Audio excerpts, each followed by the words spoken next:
Hi friends, welcome to Madras Virunthu. நம்ம இன்னைக்கு ரொம்பவே ஈஸியான ரொம்பவே அட்டகாசமான சூப்பரான ஒரு ரெசிபி தான் பார்க்க போகிறோம். இந்த ரெசிபி பார்த்தீங்கன்னா குட்டீஸ்க்கு ரொம்ப ஃபேவரட்டான ஒரு ரெசிபியாக இருக்கும். குட்டீஸ்க்கு மட்டும் இல்லை, பெரியவங்க கூட விரும்பி சாப்பிடுவாங்க. ஏன்னா இதோடைய சுவை பார்த்தீங்கன்னா அந்த அளவுக்கு அட்டகாசமாக இருக்கும். இந்த ரெசிபி பார்த்தீங்கன்னா ரொம்ப டேஸ்ட்டாகவும் இருக்கும். ரொம்ப ஹெல்த்தியான ஒரு ரெசிபி. கோதுமை மாவில் செஞ்சுருக்கிறது.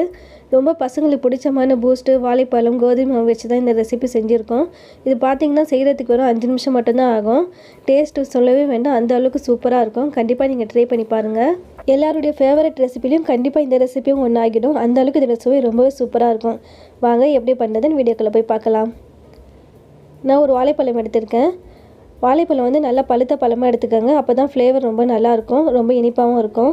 அது கூட 5 ரூபா பூஸ்ட் பாக்கெட் ஒன்று எடுத்திருக்கேன். இப்போ இந்த 2 பொருள் வச்சு தான் நம்ம இந்த ஸ்வீட் ரெசிபி செய்ய போகிறோம். வாழைப்பழம் தோல் நீக்கி இதை போல் வந்துட்டு கட் பண்ணி வச்சுக்கோங்க. இப்போ இதை வந்து ஒரு மிக்ஸி ஜாரில் சேர்த்துக்கலாம். இப்போ பாருங்கள், கட் பண்ணி வச்சுருக்க வாழைப்பழத்தை மிக்ஸி ஜாரில் சேர்த்துக்கலாம்.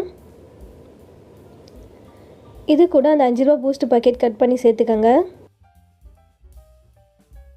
இது கூட 1/4 கப் அளவுக்கு சர்க்கரை சேர்த்துக்கோங்க.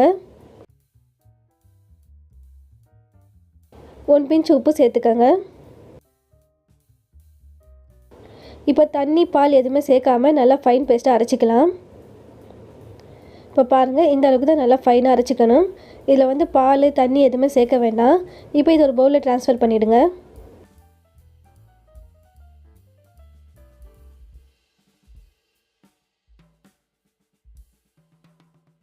இப்போ இது கூட 1 கப் அளவுக்கு கோதுமை மாவு சேர்த்துக்கலாம். கோதுமை மாவு அப்படியே முழுசாக சேர்க்கக்கூடாது, கொஞ்சம் கொஞ்சமாக சேர்த்து தான் பிணைஞ்சிக்கணும். இதே கோதுமை மாவுக்கு பதில் நீங்கள் வந்து மைதா மாவு கூட ஆட் பண்ணிக்கலாம். மைதா மாவு ஆட் பண்ணிங்கன்னா இன்னும் ரொம்பவே சாஃப்டாக இருக்கும். ஆனால் கோதுமை மாவு உடம்புக்கு ரொம்ப நல்லது, அதனால் நான் கோதுமை மாவை ஆட் பண்ணியிருக்கேன். இப்போ பாருங்கள், இதை போல் தான் கொஞ்சம் கொஞ்சமாக மாவு சேர்த்துட்டு இதை போல் பிணைஞ்சிக்கணும்.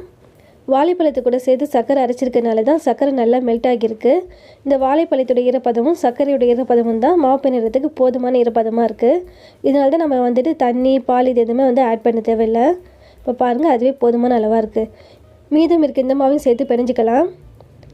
இப்போ பாருங்கள், நல்லா பிணைஞ்சாச்சு. இப்போ இது கூட ஒரு 1/2 ஸ்பூன் அளவுக்கு நெய் சேர்த்துக்கலாம். இப்படி நெய் சேர்க்கறதுனால பார்த்திங்கன்னா இதோடைய ஃப்ளேவர் இன்னும் ரொம்ப சூப்பராக இருக்கும். அது மட்டும் இல்லாமல் உருண்டை பிடிக்கும் போது பார்த்திங்கன்னா கையில் ஒட்டாமல் வரும். இப்போ இந்த நெய் ஒரே ஈவனாக மிக்ஸ் பண்ணி விட்டுக்கோங்க. நெய் சேர்த்த உடனே பார்த்திங்கன்னா இன்னும் நல்லா சாஃப்டாகிடுச்சு பாருங்கள். மாவு பார்க்குறதுக்கே பாருங்கள் நல்லா ஷைனிங்காக இருக்குது. இப்போ இது கூட 1/4 கப் அளவுக்கு தேங்காய் சின்னதாக கட் பண்ணி சேர்த்துக்கலாம். அதாவது 2 டேபிள் ஸ்பூன் அளவுக்கு தேங்காய் இருக்கும். தேங்காய் இது போல் சின்னதாக கட் பண்ணி சேர்க்கும் போது பார்த்திங்கன்னா அங்கங்கே கடிப்படும் போது இந்த தேங்காயுடைய ஃப்ளேவர் ரொம்ப சூப்பராக இருக்கும். உங்களுக்கு வந்து இதை போல் சின்னதாக கட் பண்ண வேண்டாம்னா துருவி கூட நீங்கள் சேர்த்துக்கலாம். ஆனால் துருவி சேர்க்குறத விட இதை போல் சேர்த்தோன்னு வந்து அங்கங்கே கடிப்படும் போது அதோட சுவையாக இருக்கும். இப்போ பாருங்கள், எல்லாமே நல்லா ஒரே ஈவனாக மாவு பிணைஞ்சாச்சு. எவ்வளோ சாஃப்டாக இருக்குது பாருங்கள். இப்போ இதை வந்து சின்ன உருண்டைகளாக பிடிச்சிக்கலாம். உங்களுக்கு உருண்டைகள் எவ்வளோ சைஸ் வேணுமோ அந்த அளவுக்கு பிடிச்சிக்கோங்க. நான் கொஞ்சம் சின்ன சைஸாக தான் உருண்டைகள் பிடிக்க போகிறேன். குட்டீஸ்க்குனால் இதை போல் சின்ன உருண்டைகளாக பிடிச்சி செஞ்சு கொடுத்தோம்னா சாப்பிட்றதுக்கு ரொம்ப இன்ட்ரெஸ்டிங்காக சாப்பிடுவாங்க. நம்ம ஃப்ரை பண்ணும்போது இதை போல் உருண்டைகள் பிடிக்கிறத விட முன்னாடியே இதை போல் உருண்டைகள் பிடிச்சி ஒரு பிளேட்டில் வச்சிட்டோம்னா ஃப்ரை பண்ணுறதுக்கு ரொம்ப ஈஸியாக இருக்கும். இப்போ பாருங்கள், இந்த உருண்டைகள் பிடிக்கும்போது கையில் வந்துட்டு எண்ணெயோ நெய்யோ எதுவுமே வந்துட்டு அப்ளை பண்ண தேவையில்லை. கையில் பாருங்கள் சுத்தமாக ஒட்டாமல் நல்லா அழகாக வருது பாருங்கள். மாவு எடுத்து உருண்டை பிடிக்கிறதுக்கும் ரொம்ப ஈஸியாக இருக்குது. இப்போ இதே மாதிரி தான் இருக்க எல்லா மாவுலையும் வந்து உருண்டைகள் பிடிச்சிக்கணும். எவ்வளோ சாஃப்டாக இருக்குது பாருங்கள். இந்த மாவு பிணைஞ்சிட்டு ஊற வைக்கணும்னு அவசியமே இல்லை. மாவு பிணைஞ்ச உடனே வந்துட்டு இதை போல் உருண்டைகள் பிடிச்சி ஃப்ரை பண்ண ஆரம்பிச்சிடலாம். இப்போ பாருங்கள், இருக்க எல்லா மாவுலையும் எடுத்து உருண்டை பிடிச்சாச்சு. இப்போ இதை வந்து ஃப்ரை பண்ணிக்கலாம். இப்போ இது ஃப்ரை பண்ணுறதுக்கு எண்ணெய் ரொம்ப சூடாலாம் இருக்க வேண்டாம், மிதமான சூடு இருந்தாலே போதும். அது மாதிரி ஸ்டவ் வந்து low to medium flame, medium to low flame மாற்றி வச்சு ஃப்ரை பண்ணுங்கள். ஹை ஃப்ளேமில் வச்சு ஃப்ரை பண்ணக்கூடாது. லோ ஃப்ளேமில் வச்சு ஃப்ரை பண்ணால் தான் மேல் நல்லா மொறுன்னு இருக்கும், உள்ளே நல்லா சாஃப்டாக இருக்கும். இப்போ பாருங்கள், இதே போல் ஒன்று ஒன்றா சேர்த்துக்கோங்க. லைட்டாக ஃப்ரை ஆனதும் இதை போல் திருப்பி போட்டுக்கோங்க. இந்த ரெசிபி செய்யும்போது கொஞ்சம் அதிகமாக செஞ்சுக்கோங்க. ஏன்னா வந்து செஞ்ச உடனே சூடு ஆறுனதுக்கு முன்னாடி காலி ஆகிடும். அந்த அளவுக்கு இதோட சுவை இருந்துச்சு. இப்போ பாருங்கள், நல்லா ஃப்ரை ஆகிடுச்சு. பூஸ்ட்டு சேர்த்துருக்கனால நல்லா கலர் கொடுத்துருக்கு பாருங்கள். இப்போ இது எண்ணெயிலேருந்து எடுத்துடலாம். கண்டிப்பாக குட்டீஸ் மட்டும் தான் விரும்பி சாப்பிடுவாங்களான்னு கேட்டிங்கன்னா கண்டிப்பாக இல்லை, பெரியவங்களுக்குமே ரொம்பவே பிடிக்கும். அந்த வாழைப்பழத்துடைய ஃப்ளேவர், பூஸ்டுடைய ஃப்ளேவர்னால் சேர்ந்து சாப்பிட தூண்டுற அளவுக்கு அதோடைய ஃப்ளேவர் பார்த்திங்கன்னா அந்தளவுக்கு சூப்பராக இருக்கும். ஃப்ரை பண்ணும்போது வீடு ஃபுல்லாக நல்லா மணமாக இருக்கும். கண்டிப்பாக நீங்கள் வந்து ட்ரை பண்ணி பாருங்கள்.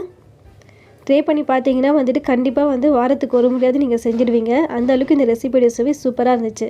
இப்போ பாருங்கள் ஃப்ரை பண்ணியாச்சு. இப்போ செகண்ட் பேஜும் ஃப்ரை பண்ணிக்கலாம். இதில் கோதுமை ஆட் பண்ணியிருக்கனால இது நல்ல ஒரு ஹெல்த்தியான ரெசிபி கூட. அது மட்டும் இல்லாமல் பூஸ்ட்டு வாழைப்பழம் அதெல்லாம் ஆட் பண்ணியிருக்கனால நல்ல ஒரு ஃப்ளேவர் கொடுத்துருக்கு. கண்டிப்பாக எல்லாருக்குமே பிடிச்சமான ஒரு ஃப்ளேவராக இருக்கும் அது. கண்டிப்பாக நீங்கள் ட்ரை பண்ணி பாருங்கள். நான் உங்களுக்கு இந்த ரெசிபி வந்து சஜஸ்டிங் கூட பண்ணுறேன். அந்த அளவுக்கு இதோடைய சுவை வந்து சூப்பராக இருந்துச்சு. இப்போ பாருங்கள் இதுவும் நல்லா ஃப்ரை ஆகிட்டு வருது. இந்த ரெசிபியில் உங்களுக்கு எதாவது டவுட்ஸ் இருந்தாலும் கமெண்ட்ஸில் கேளுங்க. பார்க்குறதுக்கு குலாப் ஜாமுன் மாதிரி இருக்குது பாருங்கள். இப்போ எண்ணெயிலேருந்து இது எல்லாமே எடுத்துடலாம்.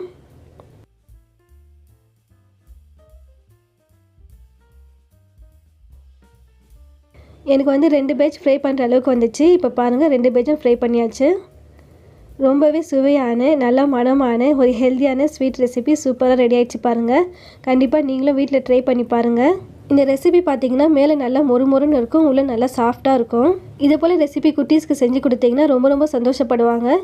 ஸ்கூல் விட்டு வரும் பசங்களுக்கு ஈவினிங் ஸ்நாக்ஸ் டைமில் இதை போல் செஞ்சு கொடுத்தீங்கன்னா ரொம்ப விரும்பி சாப்பிடுவாங்க. அது மட்டும் இல்லாமல் வீட்டில் இருக்கவங்க எல்லாருமே விரும்பி சாப்பிடுவாங்க. உங்களுக்கு இந்த ரெசிபி பிடிக்கும்னு நம்புகிறேன். அப்படி பிடிச்சிருந்துச்சுன்னா கண்டிப்பாக வீட்டில் ஒரு ட்ரை பண்ணி பாருங்கள். ட்ரை பண்ணி பார்த்துட்டு எப்படி இருக்குன்னு என் கூட கமெண்ட்டில் ஷேர் பண்ணிக்கோங்க. ஃப்ரெண்ட்ஸ், ஃபேமிலி, ரிலேட்டிவ்ஸ் வேறு யாருக்காவது இந்த ரெசிபி தேவைப்பட்டாலும் இந்த வீடியோ ஷேர் பண்ணிவிடுங்க. மறக்காமல் நம்ம மெட்ராஸ் வந்த சேனலுக்கும் சப்ஸ்கிரைப் பண்ணிக்கோங்க. தேங்க்யூ.